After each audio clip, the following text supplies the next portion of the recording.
album sucks.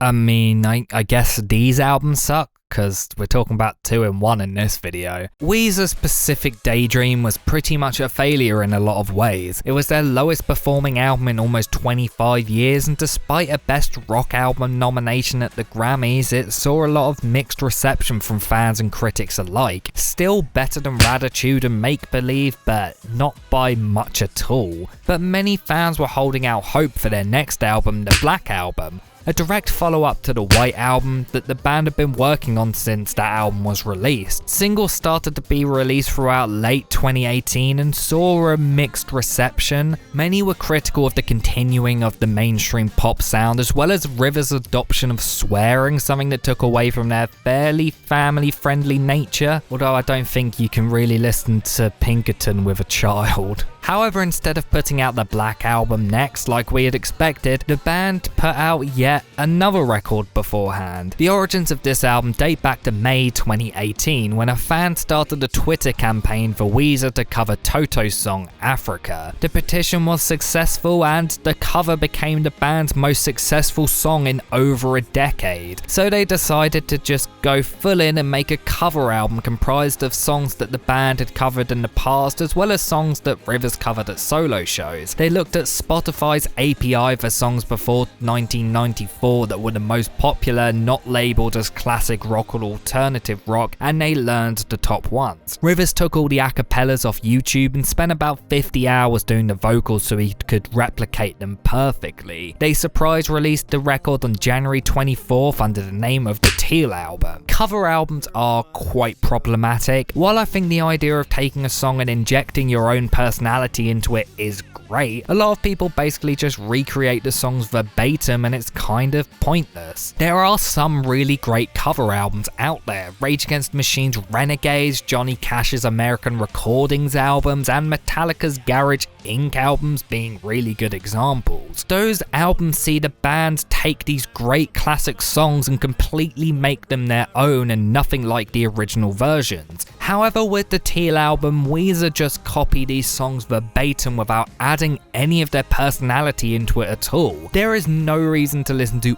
any of these songs when you can just listen to the original version of it instead, especially when the band just seemed to be so uninterested in the material. Africa, Everybody Wants to Rule the World, and Take On Me all sound like the band lazily copying the songs with no passion or interest in the slightest. Paranoid and Mr. Blue Sky are exact emulations, but with the band singing. There is absolutely nothing different from the original in any way, shape or form. The No Scrubs cover low-key kind of slaps because Rivers actually sounds invested in the song for once, and it weirdly suits his voice in like a really strange way. And Happy Together actually sounds like Weezer for once, and I really enjoy that cover because of it. It reminds me a lot of the White Album with the bright summery melodies and heavily distorted guitars, but apart from that, there is nothing here worth listening to at all. It kinda just sounds like Rivers doing karaoke, but like he didn't want to go up, his friends put his name down without telling him. I think if the band took these songs and like actually made them sound like a Weezer song, the album would be so much better, but it's just the band trying their best to sound like the band who did the original songs, maybe with the occasional distorted guitar thrown in here or there. And it's not that these covers are completely terrible or anything, each member are talented performers and they perform it decently.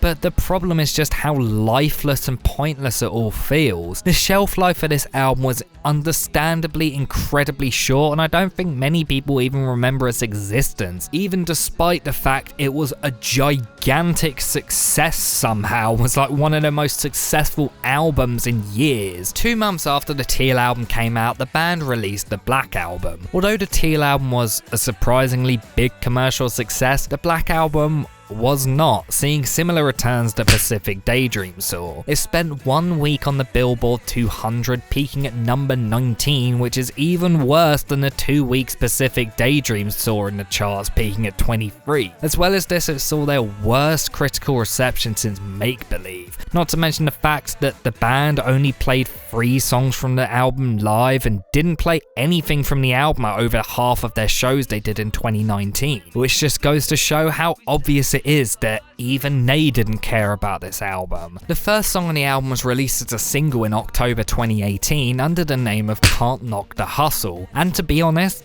I like this song. It's a weird hybrid of Weezer's modern sound with like Midnight Vultures era Beck. It's incredibly funky with its use of a clavinetting, general bouncy tone. Production and instrumentation wise, I think there's a lot of really great stuff here. It's really unlike anything the band have ever done. It's a fun, bouncy funk rock track. The guitar work is minimal, but when it's there, I like it a lot, especially the solo later on, which has a great world music sound. But the song features some pretty terrible lyrics. The melodies aren't too bad and the chorus is very catchy. Rivers spends the verses rapping about the conflict between wanting to be popular but also not losing the essence of who you are. But I do think the random swearing is a bit unnecessary and really doesn't add anything. The break where Rivers stops and says "Don't step to me, bitch" is pretty hilarious and makes the song completely worth listening to, if only for that. But overall, yeah, I like this song. It's not amazing, but it's nice to see them doing something different. This is a sentiment that follows into the second track and third single, Zombie Bastard. Musically, it's like a blending of Feels Like Summer with the acoustic version of it. The main riff of the song basically sounds exactly like the riff in the acoustic version, but the production and instrumentation brings over that electro-pop sound from the original. Production-wise, it's pretty decent. The usage of samples, keyboards, and electronic drums sound pretty good. The album seems to switch regularly between being overproduced and underproduced, and this kind of sits in the middle. There are some annoying stabs throughout that I don't think really add anything. The scatting sections also don't really add anything either, but the hook is pretty big and catchy, even if Rivers sounds like he's struggling to stay awake while singing it. The song is basically Weezer addressing their fans that criticized them for changing their sound and wanting them to stay in the past, to which I say, we don't care if you change your sound. The massively positive reception to OK Human proves that we like it when you change your sound and do something different. We just don't like it when you present us with garbage or phone it in like you did on Make Believe, Raditude, Pacific Daydream, or this album. Make Believe is widely considered their worst album, and musically it's no different than the Green album. This is another song where there isn't a whole lot to say about it.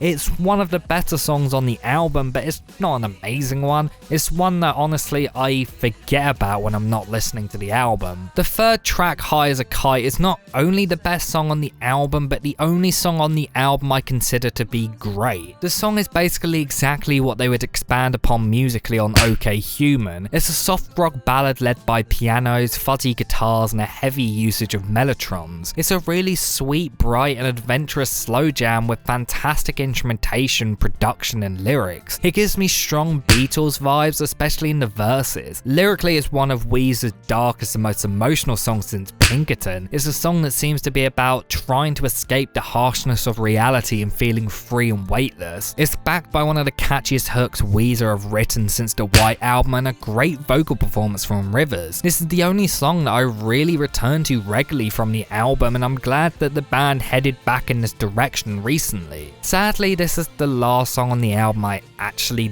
like. The rest of it is a very rough ride, to say the least. The fourth song, Living in LA, saw a surprise release on the same day that High as a Kite was released. I remember missing out on High as a Kite, but for some reason hearing this before the album came out, and when I heard it, I think I pretty much just sighed and shook my head for 3.5 minutes. This is a terrible song. It's a super cringy, sickly love song. Production-wise, the song is very strange. It carries on that bright pop sound of the first couple songs, but there's this weird atmospheric sheen to it that doesn't work at all. Sounds like they're trying to add this wistful, dreamlike quality, but it somehow backfires and makes the song sound artificial and lifeless. There's this really whiny, squeaky synth sound in the chorus which is super obnoxious and grating to listen to. None of the band really sound interested at all. It's just a completely dull waste of time. Lyrically, this is super cringy. The chorus comprising of a repeating of "This girl I like like, I'm talking about this girl I like, which is the lamest line in a love song I've ever heard. There's a random bit where he also sings in French, which seems super pointless. The song just follows all these lyrical cliches and it feels so passionless. There is nothing here worthwhile or creative, it's just a massive waste. Track 5, Piece of Cake, is even worse. It returns to the sound of High as a Kite with the piano lines, mellotrons and fuzzy guitar over a soft, sad vocal line. But where that song was huge, catchy and powerful, this song is super flat and lifeless. Lyrically, it's one of the few songs on the album that Rivers wrote alone, and it's possibly the most bare and repetitive song on the album. There's loads of weird parallels between a toxic relationship and food for some reason. The chorus is basically just a repeating of the line, "She cut me like a piece of cake." There's also weird lines like, "We'll eat ice cream, weep for Betty," or my personal favourite, "Have a nice life, have some more Sprite." It's just such a terribly written song. It sounds incredibly rushed, like Rivers had 5 minutes to write lyrics so he quickly wrote them down and ran into the studio. It's just so lazy and uninspired. The next song, I'm Just Being Honest, is basically like Weezer trying to make a Killers or late 90s REM song. It's a new version of a song that Rivers originally recorded in Japanese with his side project Scott and Rivers in 2017. It's one of the more acceptable songs on the album, but it's not great still. Lyrically is basically exactly what you'd expect from a song with that title. In the first verse, Rivers sings about a band giving him a demo asking for criticism, but him having to turn it off because the band sounded like shit. And then the rest of the song is about a couple arguing because he is honest and upsets her. The first verse really sucks, but the rest of the lyrics are fine. The chorus is pretty catchy, musically there's nothing egregious about the song. I do like the reverb heavy guitar line, and Rivers' vocals are decent. During the chorus he sounds a lot more interested than he does on most of the songs on the album, so I commend him just for that. It's not an incredible song, but it's fine. Track 7, Too Many Thoughts on My Head, is probably the closest we get to another Can't Knock the Hustle on the album. It's got this really funky flamenco sound in the verses before the organ heavy chorus. The song also reminds me quite a lot of Living in LA and how atmospheric and airy the song is, but how it just fails to really hit at all and just sounds lifeless and passionless. I like the usage of different percussion sounds throughout, adding this really groovy sound, but the rest of it is so boring. Lyrically, the song is pretty terrible. The production and music is so dull and uninteresting. The melodies and chord progressions, I guess, are kind of interesting in a way, but more than anything, it just kind of sounds like it's taken from the filler tracks of any number of mid-2000s pop rock bands. The final verse where Rivers raps is god awful, especially when he says "need a little more RAM," as in computer RAM. It just sucks. Track 8, The Prince Who Wanted Everything, is a pretty generic pop rock track which, despite having this really bouncy drum line, sounds so phoned in and uninterested. The song is about the musician Prince, at least at first it is. After the second verse, Rivers wanders off and starts singing about people with money and power fading away and being stuck in the past. And I know that the point is that Rivers is trying to link the two together, but it just feels so forced and random.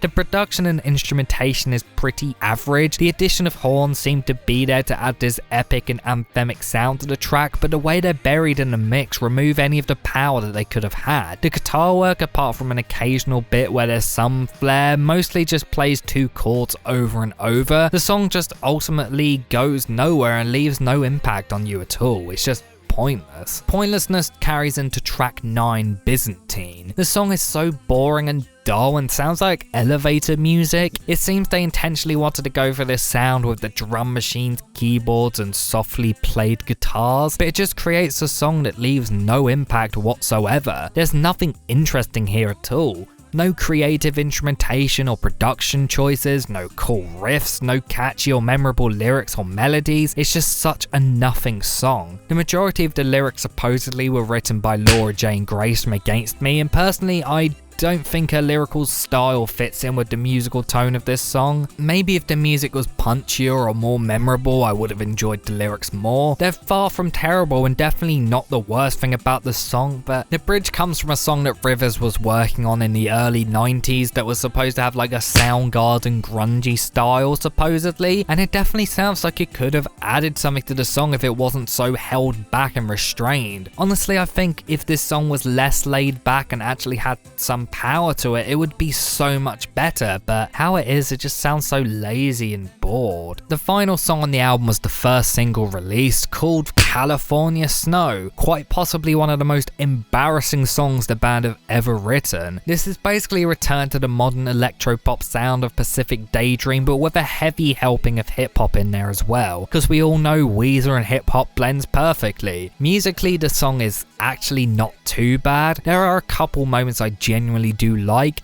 I think the intro with the shredding guitar solo and synthesizer sounds super cool, but it's ruined when Rivers comes in with some of the worst lyrics on the album, followed by him limply going woo with delay effects on it. I also really do like the piano-led verses, but the rest of the song is trying to have this anthemic sound which it really fails to capture. Everything sounds so passionless and lifeless. Lyrically, the song is god-awful. The chorus is just a repeating of one line about cocaine. The second verse with Rivers rapping is terrible, and he seems to switch between rhyming and not rhyming willy-nilly in this really strange way. The bridge of the song is actually genuinely really great. Rivers double tracks his vocals with one singing normally and one in falsetto, and it has this really soft and melancholic dreamlike tone that I love. Lyrically, this section is pretty decent also, but it's just a shame that the song surrounding it sucks so bad. I understand what the band were going for with this like darker synth pop tone, but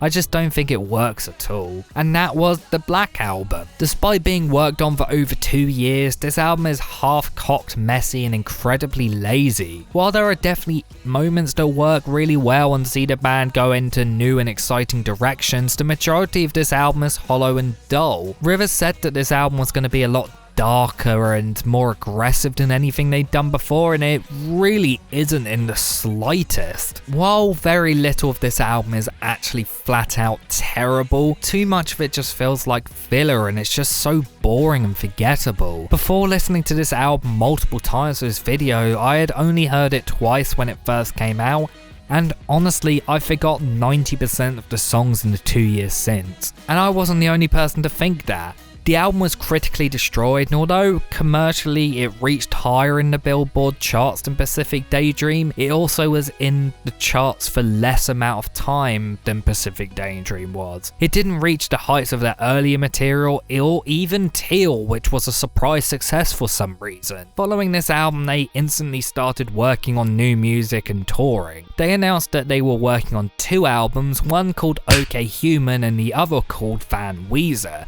They announced the release of Van Weezer alongside the announcement of the Hella Mega Tour. However, when COVID hit, they delayed Van Weezer by a year. That album, now due for release in May, actually didn't end up being their follow-up to the Black Album. That ended up being OK Human, which randomly was announced in mid-January and released on January 29th, 2021. But that's a story for another video. As long as no one does a surprise album release in the next couple weeks, that will be the final video of this series. I'm sorry it's taken so long.